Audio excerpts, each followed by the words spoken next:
Ya. Bueno, la primera pregunta es que nos dicen que una partícula de masa m se mueve con rapidez constante v0 por el exterior de un semicilindro horizontal de radio r. Entonces acá me falta ponerle que esto tenía radio r. Vamos a ponerlo. Ay, no sé dibujar acá. Vamos a ponerle r. Además del peso y la fuerza normal que ejerce la superficie, la partícula está sometida a otras dos fuerzas, F1 y F2, donde la primera fuerza está dada por esta expresión de acá, eh, donde C es una constante conocida y las coordenadas X y Y se mide con respecto al origen O.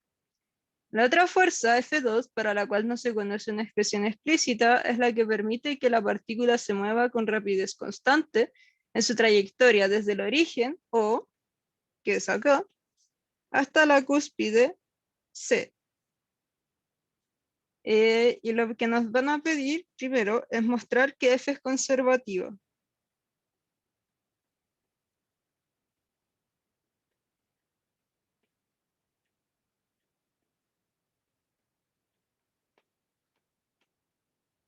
Ya.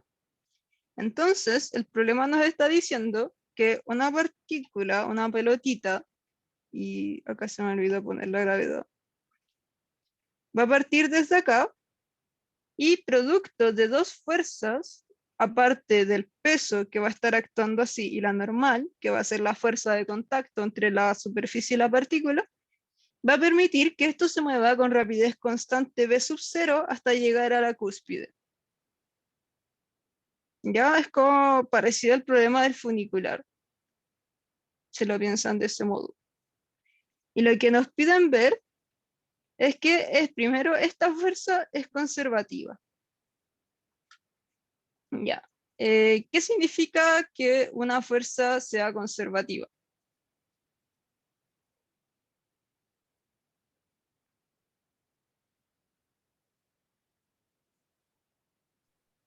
Que no depende de cómo se llama la curva del recorrido. Sí, eso es eso. Es como que la fuerza se dice conservativa cuando la integral de trabajo de esa fuerza no va a depender del camino. Y si eso es así, podemos expresarla como un potencial y usar la caracterización de gradiente. Y de hecho, lo más fácil para en general demostrar que la fuerza es conservativa que se usa es que si el rotor de la fuerza es igual a cero, entonces F es conservativo. Me parece que esto era como un doble implica. Ya. ¿Y qué es el rotor? Ya. Bueno, nosotros podemos tomar esta fuerza de acá y separarla en componentes, así como Fx para la parte de X, Fi y así. Entonces hagamos eso. Fx va a ser menos Cxy cuadrado. Y Fi va a ser igual a menos C y X cuadrado. Entonces, el rotor nos va a decir que creo que tenía la expresión grande y fea del rotor en el resumen que les escribí. Mm, que era fea y no me la sé, en verdad. Acá está. Creí que la había escrito antes. Ya. Entonces, el rotor de una fuerza en coordenadas cartesianas se va a decir como AFX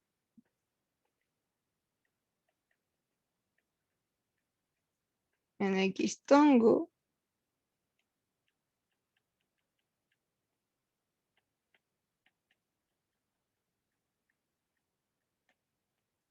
en Y tongo y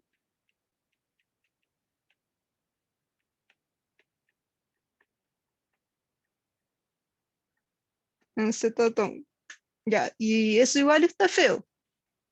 Consulta, ¿ustedes entienden lo que es esa derivada parcial? Estas cositas. Sí. Ah, ya, bacán. Más o menos. Que ya, es como que, bueno, existen las derivadas parciales y las derivadas totales. En este caso, actúan como lo mismo, así que tómenlo como una derivada en X y una derivada en Y nomás.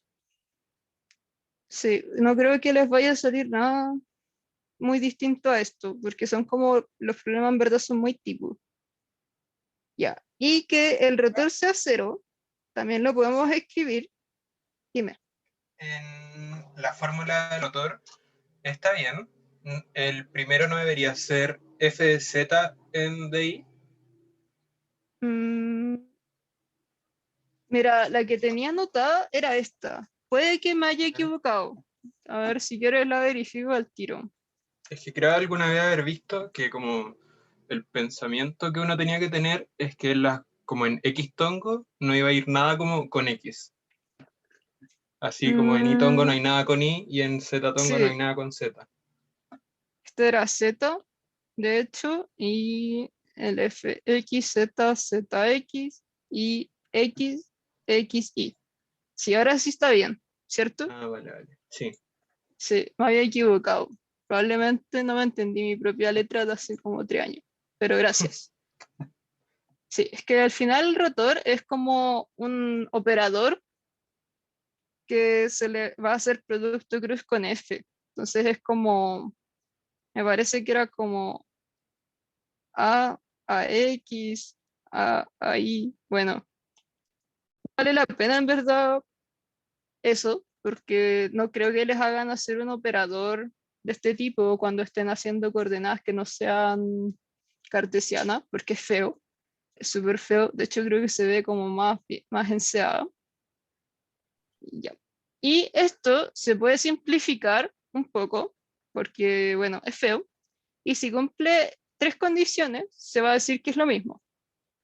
Al final, bueno, teníamos 2 formas de hacer esto. Sacar las derivadas y reemplazarlas acá, donde vamos a ver que no va a haber un FZ. Entonces, como que este y este se mueren y el resto queda.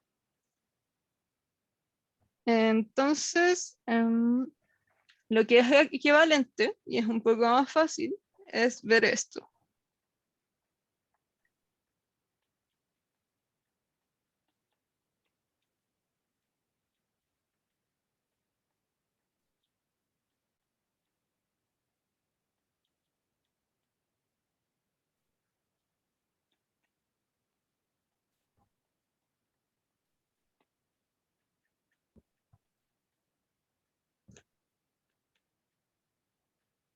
Que si el rotor es cero, esto va a ser equivalente.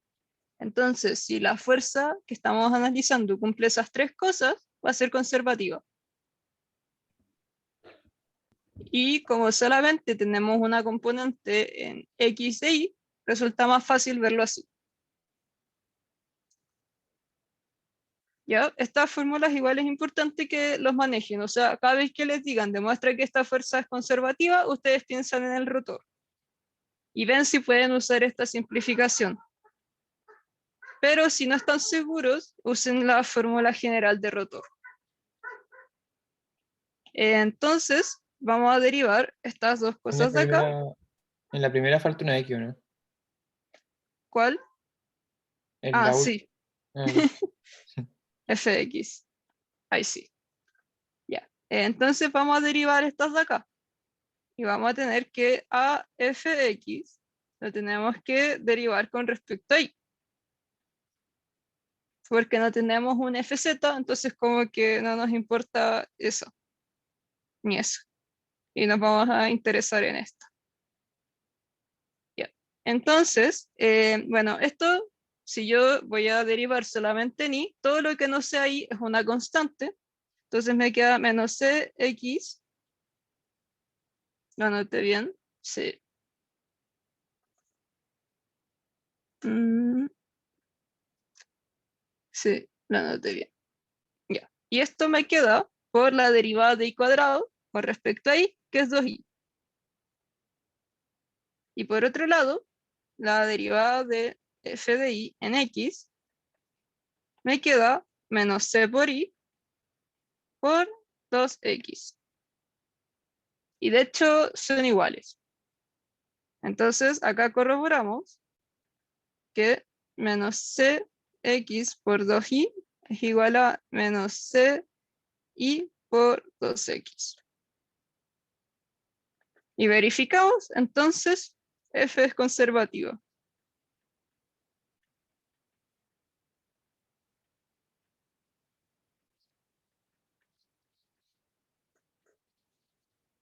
Ya. ¿Hasta ahí alguna duda?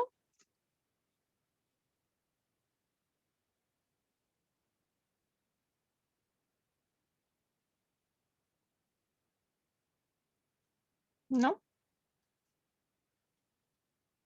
Ya, bueno. Ya, bacán. Entonces ahora tenemos que ver la parte B, que es determinar una expresión para el potencial U de X y asociada a F1. Entonces,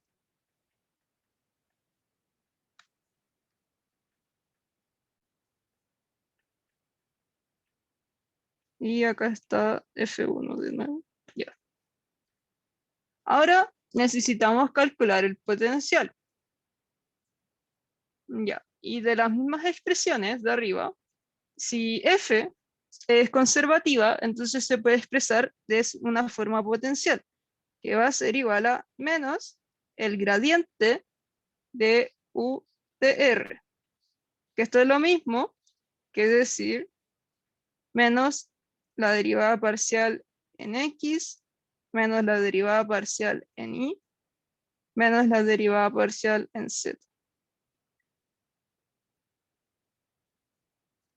Ya, y esto nos dice que entonces fx va a ser igual a menos a u a x, f de y va a ser igual a menos a u a y. Y f de z no existe, así que no va a haber una expresión del potencial en z. Ya, y queremos calcular SU. Entonces vamos a integrar. Y hoy se me perdió la hoja. Ya. Entonces tenemos, Peña, dime, ¿SU qué representa? este U es la energía potencial asociada a la fuerza conservativa. Por ejemplo, ustedes saben que existe la fuerza peso. Y a esa fuerza peso le asociamos un potencial que es igual a mg por la altura. Cuando extendemos expresiones de fuerzas que son conservativas y no tenemos como una expresión para el potencial a priori, podemos calcularla de esta forma. Porque esto se va a cumplir. Ah, ya. ¿Por qué? Porque si... ¿Mm? Y ese triangulito que está antes de la U es como lo mismo que vimos antes, ¿cierto? No, el de arriba es el operador rotor, que es cuando tiene un triangulito y una X. Este triangulito de acá es el operador gradiente, que el operador gradiente es este. Es como la derivada en un vector. ¿Por qué? Porque este operador me convierte el potencial de un escalar a un vector. Entonces, por eso lo anotamos así. Ah, ya. Gracias. ¿Y por qué no Ya. iba a ayudar a sacar el potencial? O sea, ¿cómo funcionaba? Ya, lo que pasa es que si la fuerza es conservativa y no depende de la trayectoria que está, el trabajo no depende de la trayectoria, entonces nosotros podemos evaluar cuando queramos sacar el trabajo de la fuerza en dos puntos sin importarnos cómo va a ser entre medio. Y esa es como la definición del potencial. Por eso podemos asociar este potencial acá. De hecho, si sacamos como el trabajo de esa fuerza, va a ser entre A y B, va a ser el potencial en B, no, en A, no, en B y hasta menos el potencial en A. ¿Por qué? Porque no nos está importando lo que pasa entre medio. Sí, es esa misma definición.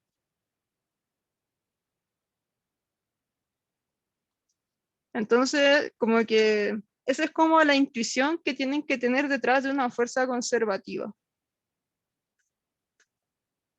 ¿Qué cosa dice una función escalar?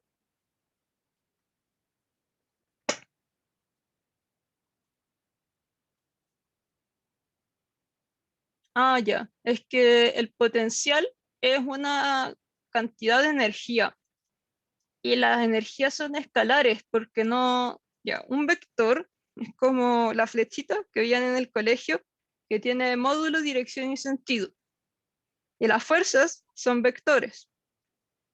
Pero una forma de tomar la magnitud de ese vector, por decirlo así, y traspasarlo a términos equivalentes es trabajar con potenciales, que es como el salto que hacemos entre trabajar en energía y en dinámica. Nosotros ya trabajamos con vectores, pero ahora queremos trabajar con energías. Y esas energías generalmente van a ser potenciales asociadas a fuerzas. Y aparte de la energía cinética que va a estar asociada al movimiento.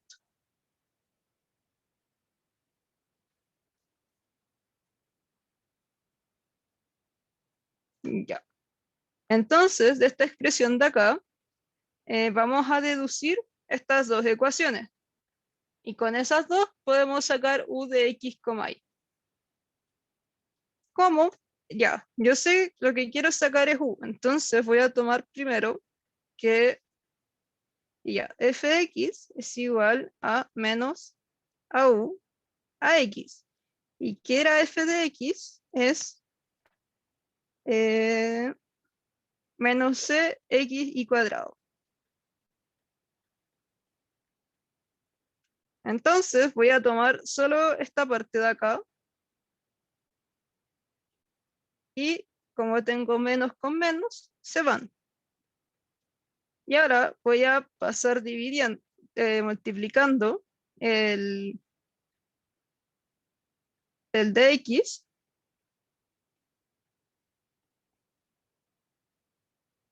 Ya,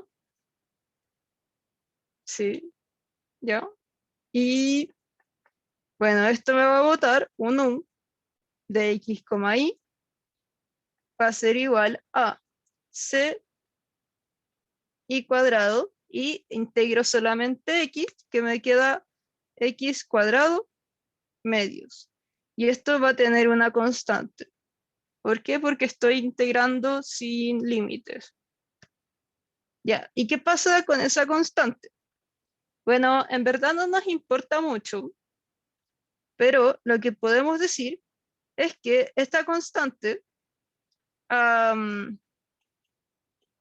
bueno, esta constante, si estamos integrando con respecto a x, podemos decir que esta constante a priori va a depender de x.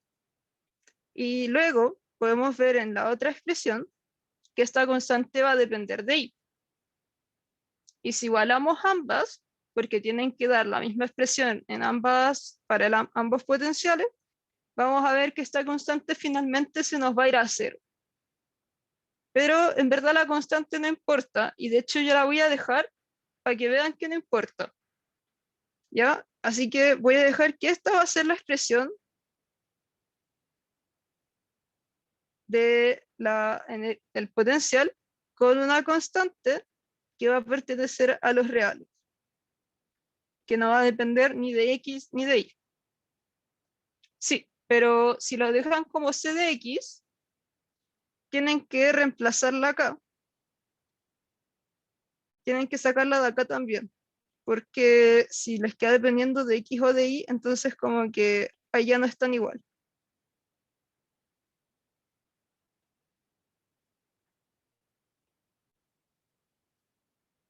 Ay, no sé, borrar acá. Ya. Sí, es que ¿por qué pasa esto? Porque si se acuerdan, por ejemplo, que yo puedo tomar la energía potencial, como les comentaba antes, en cualquier punto. Entonces, si la tomo de cualquier punto y llego al mismo resultado, siendo consistente con mi origen, entonces significa que esa constante sería como eso, sería como cambiarme el punto de referencia que me estoy tomando. ¿Ya? En ese caso igual se pueden decir que es cero porque, bueno, pueden sacarla también de acá, como les decía, y van a llegar también a otra constante, entonces dicen como ya, pero esa constante la voy a tomar como cero. Ya. Y acá, en la parte C, nos piden determinar el trabajo efectuado por F2 entre O y C. Entonces,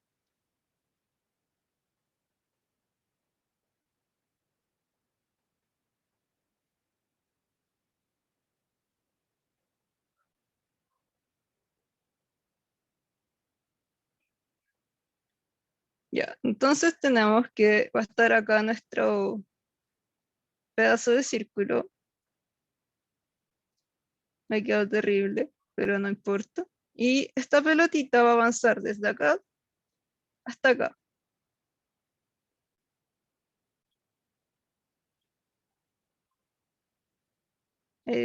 Ya.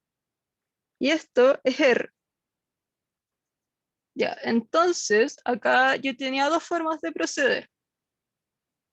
La primera es la más corta, pero en esta había que analizarlo un poco.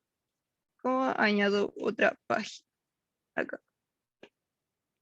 Ya, entonces la primera forma era usando que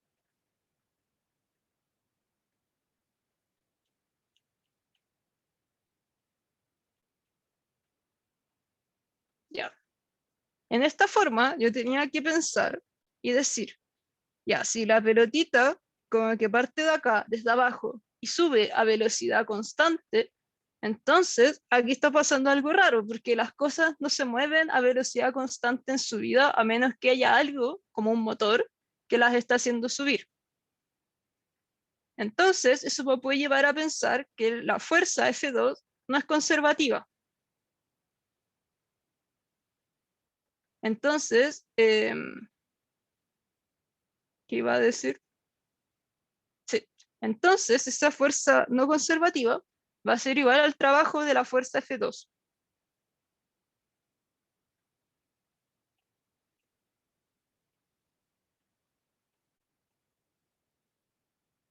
Ya, y en ese caso, teníamos que tomar que la energía inicial considerábamos justo el instante antes de que la masita fuera a partir, es decir, cuando estaba acá y todavía no se empezaba a mover. Entonces, esa sería como la energía potencial en cero, si tomamos este como el cero, más la energía cinética en cero, más la potencial asociado a F1 en cero. Y si reemplazamos acá 0, solamente nos queda la constante. Y si tomamos el 0 acá abajo, entonces como que esto se va a 0 y esto también se va a 0. Entonces esa sería nuestra expresión de la energía inicial. Luego, la energía ¿Cuál es la final. segunda energía? ¿La que está entre medio? ¿Mm? ¿La segunda energía cuál es? La T, que Mm. le pongo T a la cinética. Quizás la conocen por K. Ah, vale, vale, vale. Ya, ahí está. Ya, le voy a poner K entonces. Y la última es la Ya. elástica, ¿no es cierto? La F1 es la energía de la fuerza 1. ¿No veis que ya sacamos este potencial de acá? Entonces este le voy a decir que es U de F1. Ah, ya, ya, ya, ya. Entonces si lo reemplazo en 0, me da 0. Porque, o sea, me da la constante en verdad. Y luego la energía final la tomamos acá, hasta acá, una vez que ya llegó. Y como que me dicen que se va a mover hasta acá con velocidad 0, con V0, perdón, y luego va a llegar hasta acá. Entonces, la energía que voy a tener arriba va a ser la energía gravitatoria en R, más la energía cinética en R, más el potencial en R. Y acá reemplazando, vamos a tener que la primera es mg por R, la segunda se va a dejar de mover. Bueno, en verdad acá teníamos dos opciones, considerar que estas dos eran mv0 al cuadrado medios, y acá también tendríamos que haber considerado mv0 cuadrado medios, considerando como un instante infinitesimal después, que cuando ya se está moviendo con velocidad constante, o decir que era cero, y hubiéramos llegado a la misma respuesta. Entonces, como para ser consistentes con lo anterior, voy a decir que era cero. Y tengo que reemplazar esto cuando es R en X y en Y. ¿Por qué? Porque si el origen está acá, y yo llegué hasta acá, entonces acá me moví R y acá me moví R. Entonces eso quedaría como C, R a la cuarta, medios, más una constante. Y luego, el trabajo de la fuerza 2 va a ser igual a la energía final, que es mgr más R a la cuarta, medios, menos la energía inicial, que acá me faltó la constante, y menos la constante. Entonces, esas dos constantes se van. Y por eso les decía que dan un poco lo mismo, porque no les van a afectar el resultado final. Entonces, el trabajo va a ser esto. Fernanda, Dime. para efectos de cálculo y mostrar que se sabe lo que se está haciendo, ¿se puede obviar, por ejemplo, en un ejercicio de control o tarea la constante, o tiene que ir como para que se entienda y que la persona entiende de dónde sale la constante y por qué se anula? Mira, si te llega a salir un ejercicio así, por ejemplo, en una tarea o en un control, tú pones como la constante no importa, entonces voy a decir que es cero. Ah, ya, dale. Ya. No me ¿Alguna queda duda hasta acá? eh, Dime. ¿por qué en la energía final la cinética también es cero? Ah, ya. Yo les decía que podían considerar dos cosas acá y ambas iban a estar correctas. La primera era que acá iba a partir ya con velocidad constante v0. Y si eso pasaba, acá también iba a llegar con velocidad constante v0. En ese caso, iban a ser estas dos las constantes k en ambos puntos. Y se me Mm, hubieran eliminado al final, porque acá hubiera tenido como más y acá menos. Entonces, con lo mismo que las constantes se hubieran ido. vale, vale. Lo que yo dije es que además de eso, yo podía considerar como un instante antes de que partiera, entonces ahí iba a ser cero, y un instante después de que parara, entonces de nuevo iba a ser cero.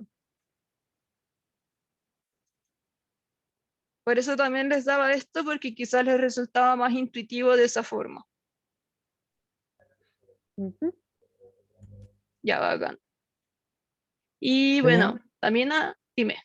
entonces cada fuerza que actúe sobre un objeto va a tener asociado algún trabajo, ya sea conservativo o no conservativo. Y se tiene que Sí, considerar eso cuando uno se saca la energía. sí. Ya, bacán. No siempre eso sí, porque cuando la fuerza es perpendicular al movimiento, no va a ejercer un trabajo. Perpendicular como a la trayectoria, en este caso como siguiendo la curva Sí, de la semicircunferencia, que en este caso sería la normal. sí. Ya. Entonces, si ustedes también tenían otra forma, que yo le puse en la pauta el modo feo, que no voy a ahondar mucho en eso, pero era porque quizás a alguien le servía verlo eso también, era como que yo me definía el sistema de coordenadas y sacaba como la aceleración en función del tiempo para llegar acá, y luego sacaba todas las fuerzas y sacaba el trabajo de cada fuerza, y con eso llegaba una expresión para F2 y podía sacar el trabajo de F2 a través del trabajo de las demás fuerzas. Pero era una lata. En verdad era mucho más fácil hacer conservación de energía. con esto ya salía, y salió como en unas líneas, y lo otro salía en varias líneas, era mucho más feo, pero no está de más que lo vean de todas formas. Entonces igual se los dejé en la pauta, porque igual me imaginé que no íbamos a alcanzar, así que ahí les recomiendo que lo vean cuando tengan tiempo. Me imagino que después de Edu. Ya, Claro, ¿se escucha? Dime. Feña, cuando calculamos el potencial de la F1, un poquito más arriba, ¿puedes subir un poco? Ahí. Sacamos la derivada de X nomás, po. ¿Y qué pasa con la parte de Y? Como el vector no tiene como dos partes, o sea, porque entendí que Z no, porque Z no hay fuerza en Z, po. Pero igual Sí, hay como un potencial en Y, ¿es el mismo que el de X? sí, es el mismo. Si esto lo derivamos acá, era lo que explicaban antes de las constantes. Esto de acá me va a dar que AU va a ser igual a menos la fuerza en I, que era menos CIX cuadrado, y eso está integrándose en AI. Perdón, ese era un D. Ah, ya, pero Entonces, en todo caso esto igual también nos daba... es necesario calcular los dos para comprobar que da lo mismo o con calcular uno es suficiente. Y se asume que son iguales. Sí, por eso le decía que con calcular uno es suficiente, y lo que se hace acá es que acá me va a dar otra constante. Entonces, si hacía eso, ahí me podía como echar esa constante al final y decir como que no importa. Ya, gracias. Ujú. Ya. ¿Alguna otra duda, chiquillos?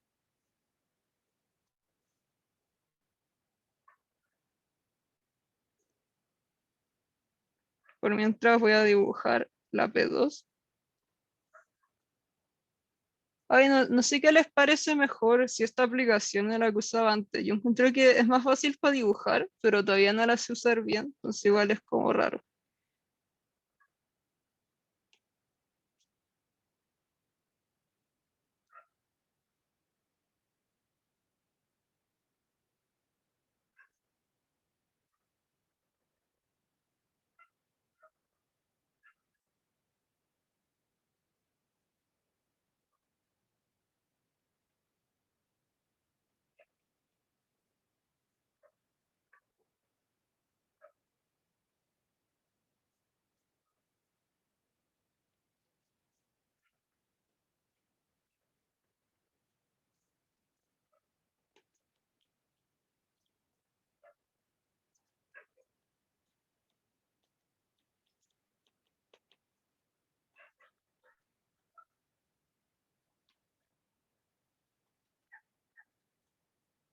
Bueno, gracias. Ya. Entonces, esta es la P2. Nos dicen que un anillo de masa M desliza en presencia de gravedad a lo largo de un alambre circular de radio R centrado en O. Y este es O. El anillo está unido a un punto fijo P. Este es fijo. ¿Por qué es fijo? Porque significa que esto se va a mover, pero esto no. Entonces siempre va a tener el mismo origen el resorte. De largo natural. Entonces nos dicen que el resorte tiene constante K y largo natural alfa R, donde alfa tiene un valor indeterminado. El punto fijo P está a la derecha de O a una distancia de raíz de 2R, o sea, esa distancia de ahí. Lo primero que nos dicen es determinar la forma del potencial total U de teta del sistema en función del ángulo teta.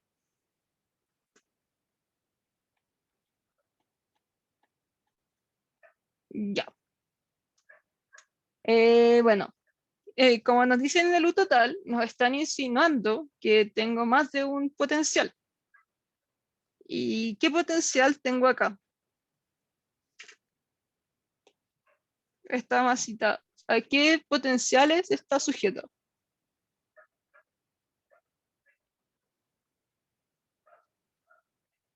Ya, el elástico y el gravitatorio, ¿cierto?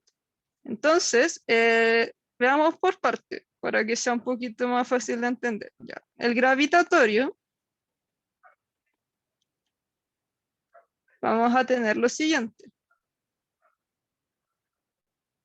Ya. Tenemos que la masita va a estar acá.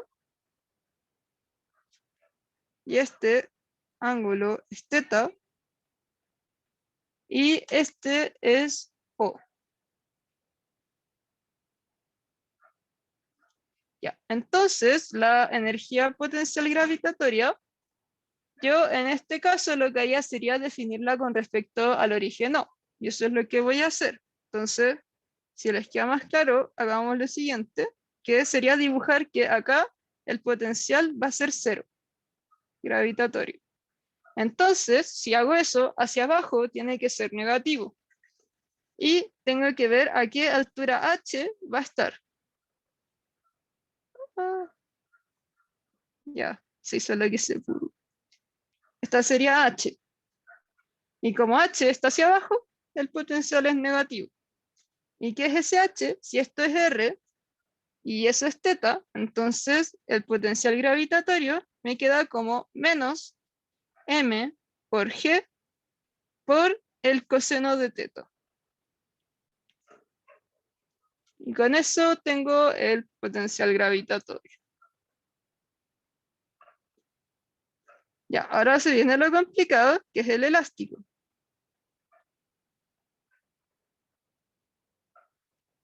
Ya, Feña, dime.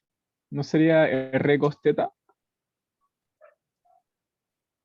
Sí, me faltó la R. Ah, bueno. Gracias. Ya. Entonces, vamos a tener más o menos la misma situación acá. La pelotita, argolla, lo que sea, a un ángulo teta. Y va a haber un elástico acá hasta un punto P, que va a estar acá. Y acá va a estar lo elástico. Y acá está P. Ya. Entonces necesitamos saber cuánto se va a estar estirando este elástico. Y lo que hacemos es que tenemos que usar trigonometría. Ya. Entonces tenemos un triángulo más o menos así. Y acá está teta.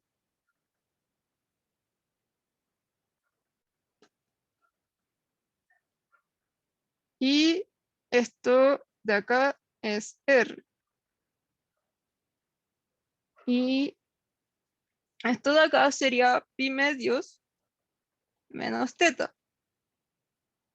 Y esto de acá arriba me decían que era raíz de 2 por R. Me decían que la distancia entre el punto P, y el origen O era raíz de 2R. Entonces lo pongo ahí. Y lo que me interesa saber es esta distancia acá, que le voy a poner L. Entonces lo que voy a usar acá es el teorema del coseno para sacar ese L. ¿Y por qué dejé el ángulo acá? Porque este es el ángulo opuesto. Entonces, por el teorema del coseno, podía despejar directamente L a través de ese ángulo.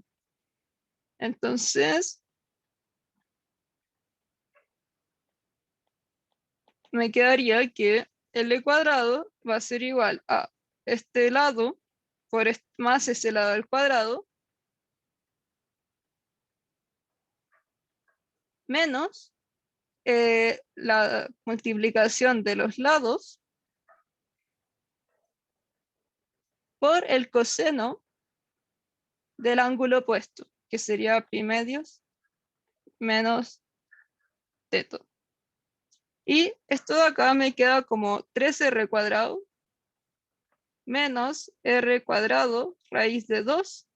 Y el coseno de pi medio menos teta es el coseno de seno, o sea, este coseno de acá es lo mismo que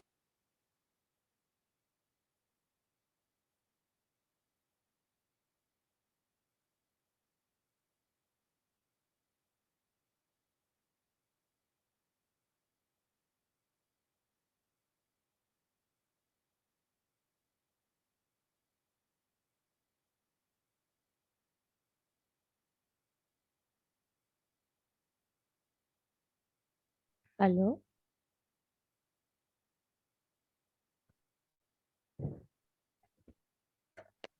Ay, sí que se cayó. Pareciera.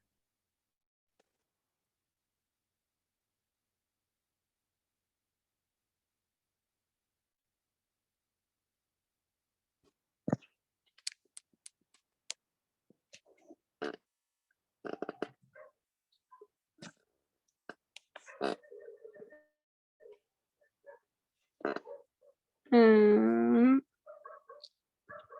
¿No me escucho todavía? Ahí volviste. Ahora sí. Ya, bueno. Ya, bacán. Sí, momento online. Siempre me pasa pifia haciendo la UX.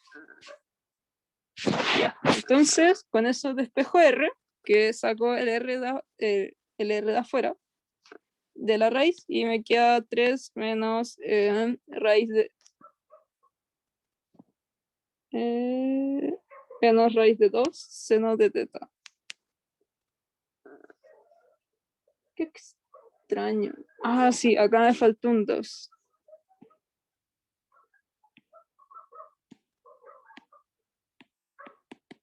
Que se me olvidó poner el 2 que iba en la fórmula del coseno, porque esto es menos 2, la multiplicación de los otros lados por el coseno. Ya, entonces, con esto puedo expresar la energía elástica como 1/2 de K por, bueno, acá lo que en verdad se hace es decir que va a ser L menos L0 al cuadrado.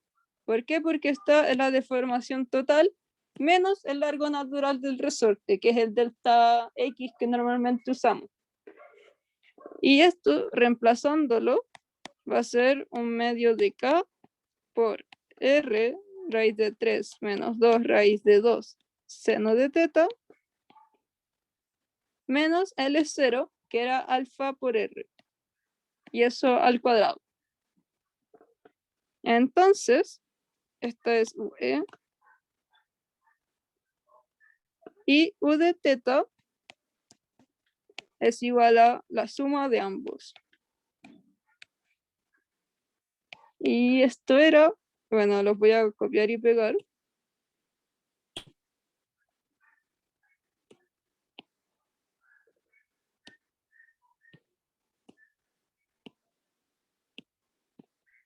Pucha. Me siento muy boomer usando esta aplicación para la clase. Ya. Y esta. Como que no sé cómo hacer que se copien sin el cuadradito. No, fallé de nuevo.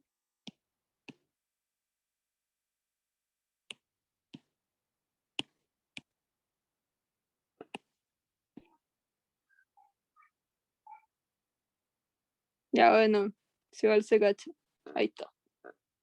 Y ese sería el potencial en función de teta. Ya, hasta acá, ¿alguna duda? En la última parte donde debería estar el L0, ¿qué reemplazaste? Dice la Ah, idea ya. Es que me decían que L0 es igual a alfa por R. En el enunciado. Disculpa, es que pensé que era un D de derivada. Ah, ya no. Es un alfa, que mis alfa y mis D de derivada son iguales. Sí, lo sé.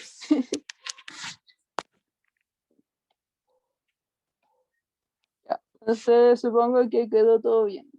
Ya, ahora en la parte B me piden que si alfa es igual a 1 y G es igual a 0, nos piden determinar los puntos críticos, o sea, los puntos de equilibrio,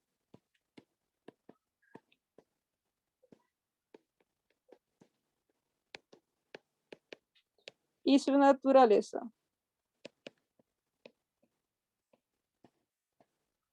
Ya. Entonces, si tenemos nuestro potencial escrito arriba y decimos que G igual 0, entonces esta parte de acá se va.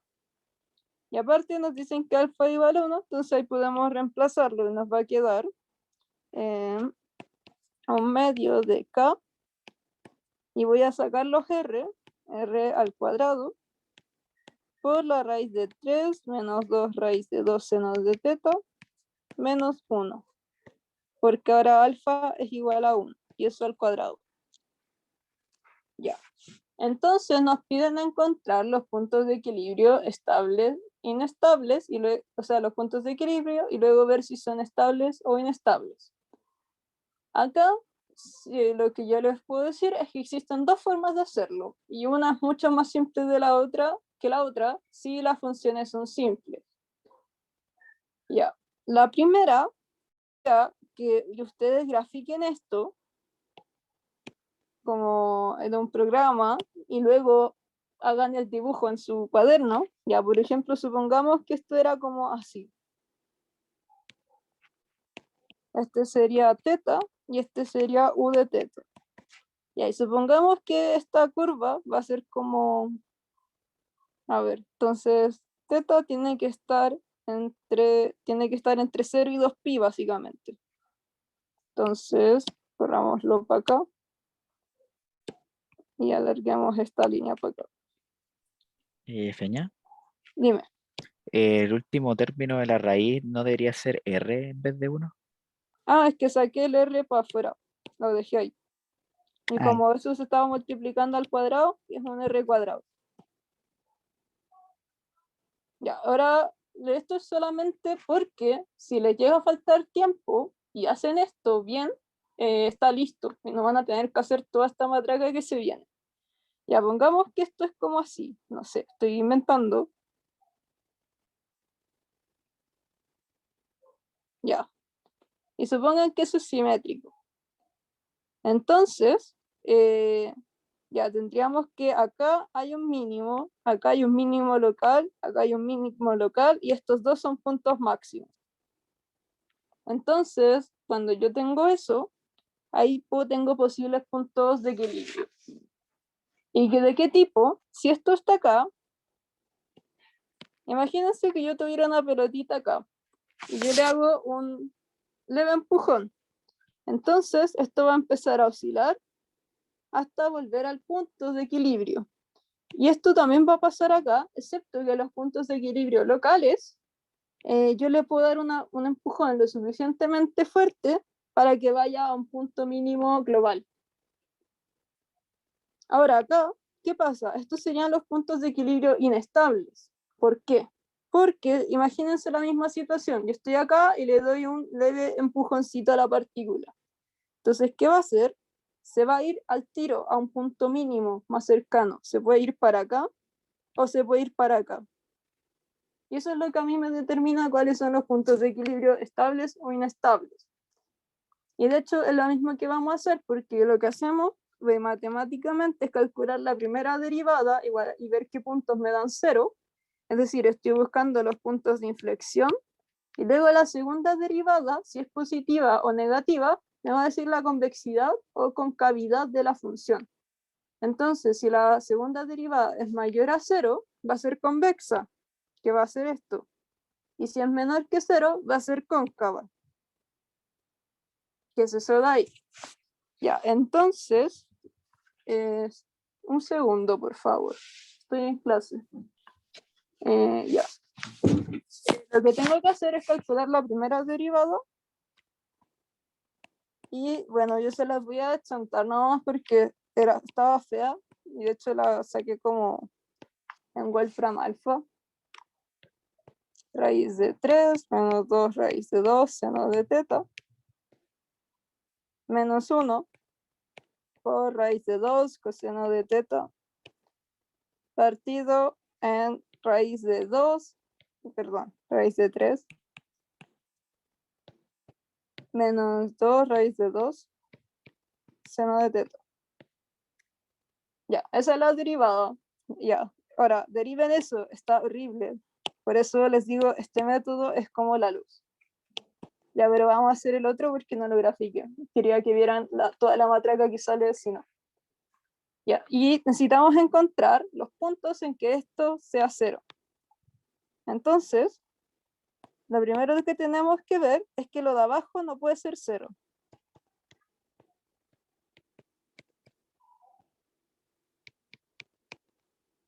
Y a partir de eso encontramos dos casos. El primero va a ser que coseno de teta sea 0. ¿Por qué? Porque esto de acá se está multiplicando con esto de acá. Y como estoy igualando a 0, no me importa nada de lo que está acompañando al coseno. Así que simplemente tomo el caso de coseno de teta 0, porque si esto es 0, todo es 0. Y en ese caso, tendría mi primer ángulo, que va a ser pi medios, y el segundo, que va a ser menos pi medios. Estos los pueden dejar expresados en varias formas, porque como el círculo está entre 0 y 2pi, pueden dejarlo como pi medios o 3 pi medios, o pi medios y menos pi medios. Y para dejarlo como más claro, estos serían los puntos que están acá y acá. Ya, ahora tenemos que ver el segundo caso, que es cuando todo esto de acá se hace 0.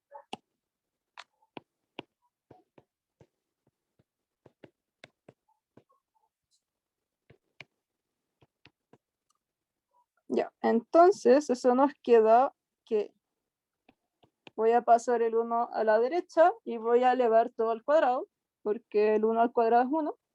Entonces me queda 3 menos 2 raíz de 2 seno de teta va a ser igual a 1. Entonces, menos 2 raíz de 2 seno de teta va a ser igual a menos 2. Entonces, seno de teta va a ser igual a 1 partido en raíz de 2. Y acá nuevamente tenemos dos soluciones que van a ser el tercer ángulo, que va a ser pi cuartos, y el cuarto ángulo va a ser 3 pi cuartos, o menos pi cuartos. Y en el circulito van a estar acá más o menos, y acá, que son como, creo que los 45 y menos 45 grados. Creo que era ahí, no sé si era ahí o acá. Bueno, no me acuerdo en verdad.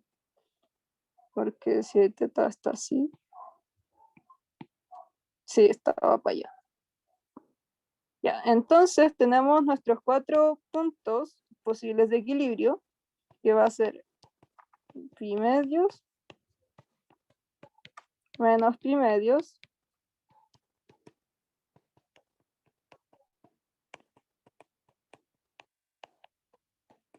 y estos son los puntos de equilibrio.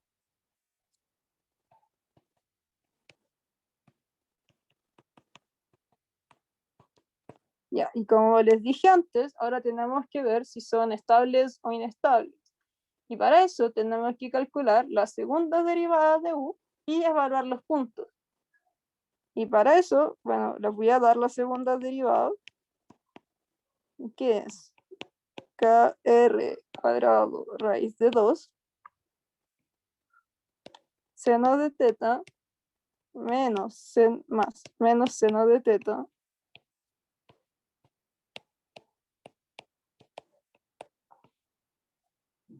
menos coseno de teta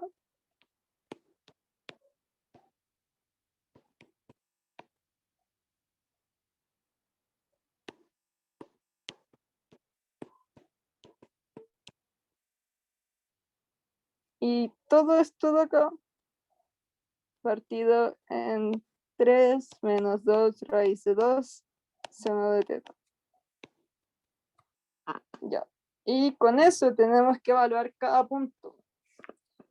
Ya evaluemos teta 1.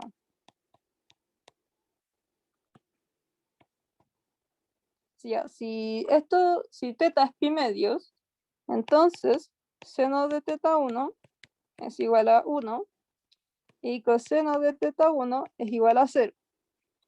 Y reemplazando eso, tenemos kr cuadrado raíz de 2 por 1 más menos 1 menos 2 raíz de 2 y menos 0. Y todo eso partido en 3 menos 2 raíz de 2. Y esto me queda KR cuadrado raíz de 2 por 1 menos 1 partido en raíz de 3 menos 2 raíz de 2. Y esto de acá resulta, creo que era menor que 0.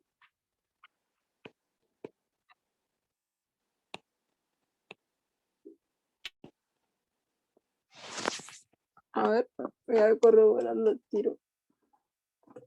Que se me hizo raro.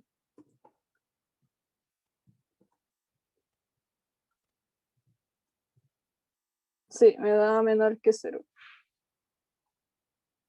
Entonces, como la segunda derivada es negativa, es inestable. Y va a ser como de esta forma. Ya. Bueno, lo que queda acá sería reemplazar todos los demás puntos que en verdad, no sé si prefieren que les muestre como lo que sigue, como que lo que me interesa ahora no es que vean esa matraca, porque creo que ya entendieron el punto de que es mucha matraca y como que ya cacharon cómo sacar los puntos y el resto que queda hay que seguir reemplazándolo.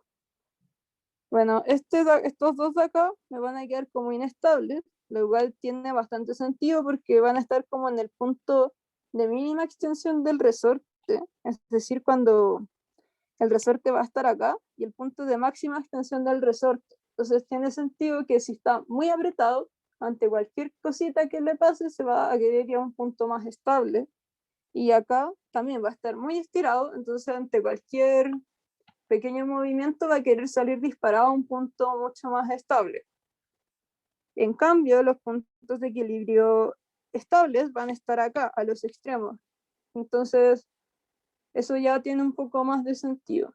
Y de hecho van a querer oscilar en torno a ellos. Y eso es lo que queremos ver después. Ya, bueno, en virtud del tiempo, más que nada les digo esto, porque luego en la parte C nos dicen que ahora G es distinto de 0 y determinar A para que sea estable.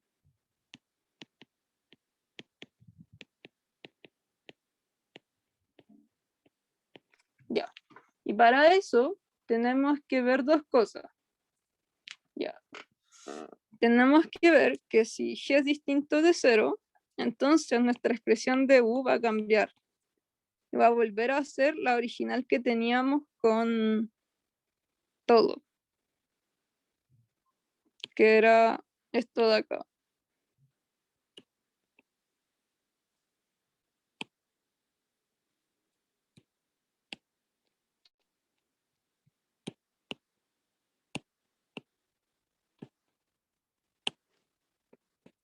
Entonces las derivadas de esto iban a ser incluso más complicadas. Ya les voy a dar la segunda derivada.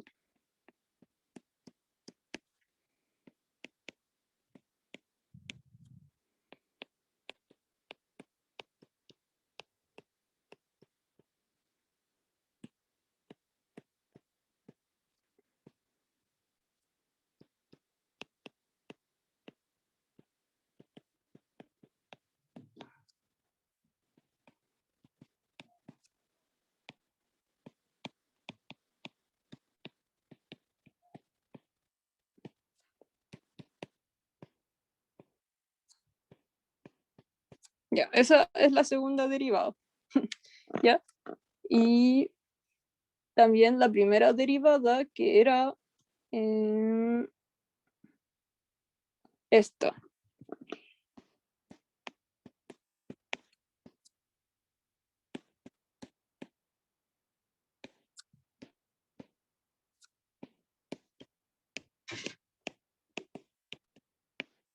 La voy a bajar un poquito porque si no se van a mezclar.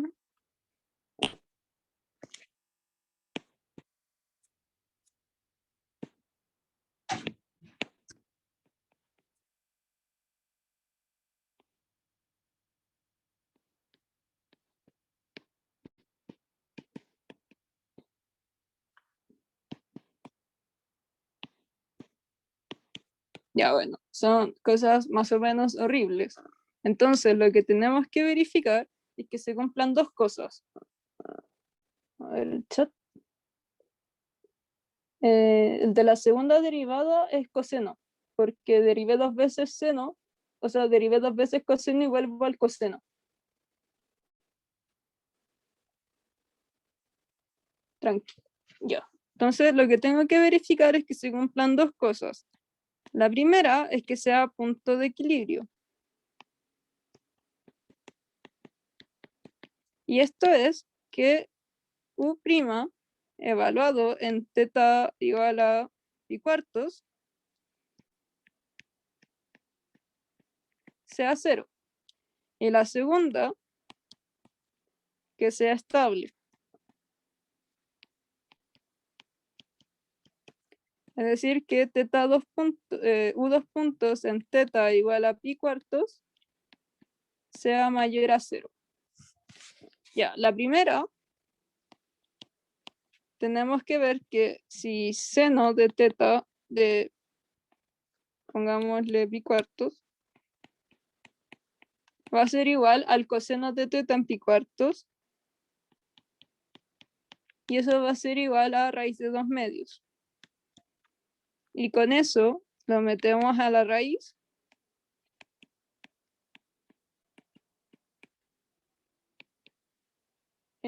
Eso, y me da 1. Ya, entonces lo que voy a hacer es tomar esto de acá, lo voy a copiar, lo voy a pegar, y voy a reemplazar todas las cosas que ya conozco. Entonces esto de acá sería 1, y esto de acá sería raíz de 2 medios, esto de acá sería raíz de 2 medios, y esto de acá sería 1. Entonces me queda menos kr cuadrado por 1 menos alfa por raíz de 2 medios por raíz de 2 es 1, porque me queda 2 partido 2. Y abajo me queda 1 más mgr raíz de 2 medios, y eso tiene que ser igual a 0. Entonces podemos despejar alfa de acá. Si vemos que kr cuadrado por alfa menos kr cuadrado más mgr raíz de 2 medios es igual a 0. Entonces alfa tiene que ser igual a 1 menos mg partido en kr por raíz de 2 medios. Ya, y este es el alfa para que sea punto de equilibrio, pero no nos dice que sea estable. Entonces veamos el punto 2. Y el punto 2 nos decía que la segunda derivada tiene que ser mayor a 0. Y copiemos este otro corcho.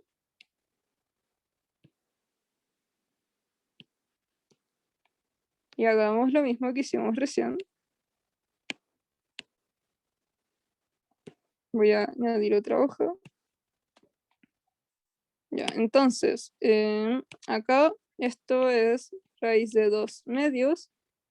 Y esto es raíz de 2 medios al cuadrado, que sería 2 cuartos. Esto de acá es 1. Esto de acá es raíz de 2 medios. Y esto de acá es 1. Y esto de acá es raíz de 2 medios. Ya, entonces lo que vamos a llegar con esto es que kr al cuadrado de raíz de 2 por raíz de 2 medios por raíz de 2 por 2 cuartos partido en 1 menos raíz de 2 medios más mgr raíz de 2 medios. Y esto acá me faltó el A. Y acá también iba un A. Ya. Entonces, si se pueden dar cuenta, estas dos expresiones de acá son la misma. Entonces se van. Y este término de acá me va a quedar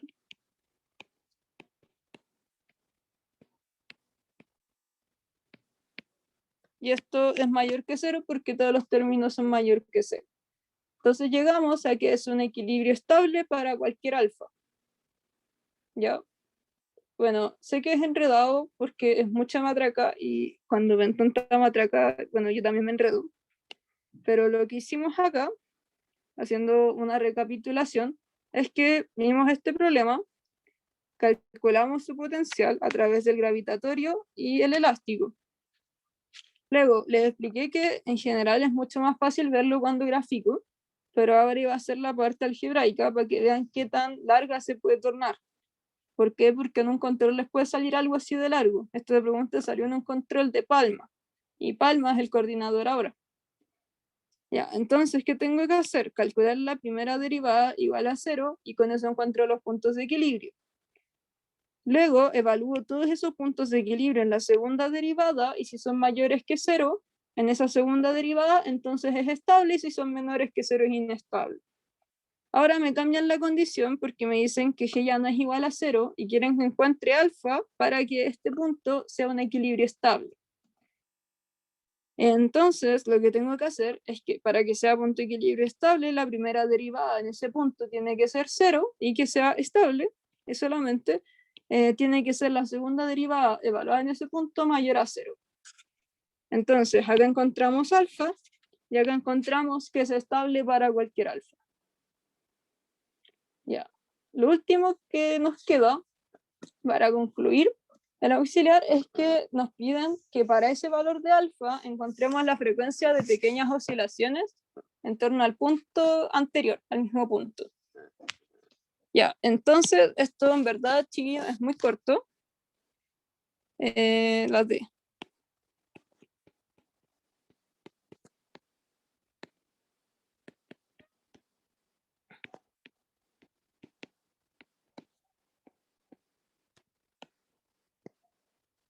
Pequeñas oscilaciones.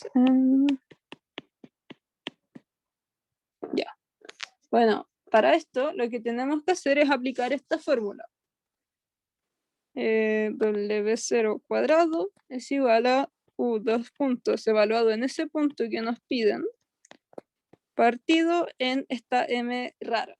Ya, ¿por qué es esa M rara?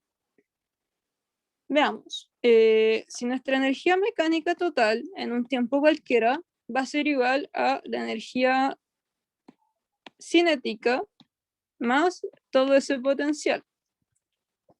Entonces, ¿qué pasa acá? ¿Qué es B?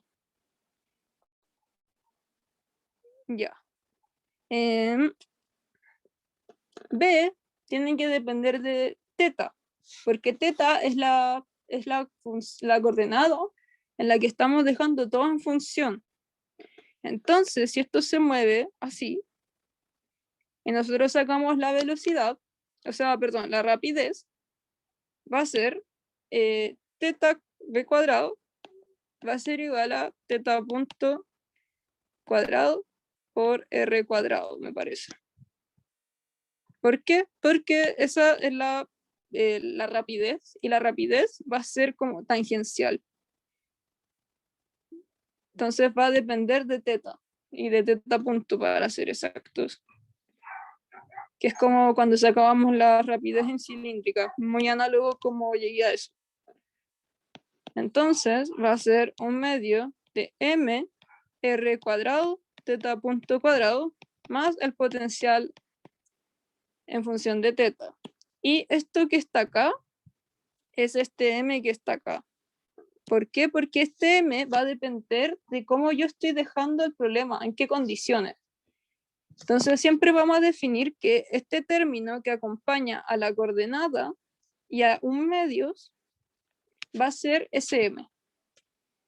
Entonces, M va a ser igual a MR cuadrado. Y de la parte anterior ya conocemos la segunda derivada en pi cuartos. Entonces, la frecuencia de pequeñas oscilaciones va a ser igual a KR cuadrado más MG raíz de 2 medios R partido en MR cuadrado. Y entonces, cuando yo tenga este punto de equilibrio estable, va a verse algo así. Y yo voy a tener mi partícula que va a estar oscilando. Si yo le doy una pequeña perturbación, entonces va a empezar a oscilar. Y esa sería la frecuencia con la que esto va a oscilar. Para pequeñas oscilaciones. ¿Por qué? Porque en pequeñas oscilaciones nosotros vamos a considerar que se va a estar moviendo muy poquito con respecto al equilibrio. Entonces va a pasar mucho tiempo hasta que esto vuelva a estar en equilibrio. Si yo les doy una gran oscilación, entonces esta frecuencia no sirve porque el movimiento va a ser mucho más fuerte y no se va a poder encontrar una frecuencia tan claramente como cuando solamente empieza a hacer esto. Ya, nos pasamos un poquito de la hora, pero alcanzamos a ver todo el auxiliar y la tarea. Así que, ¿queda alguna duda?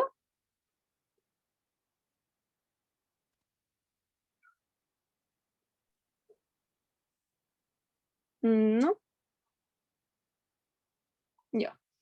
Entonces voy a pausar.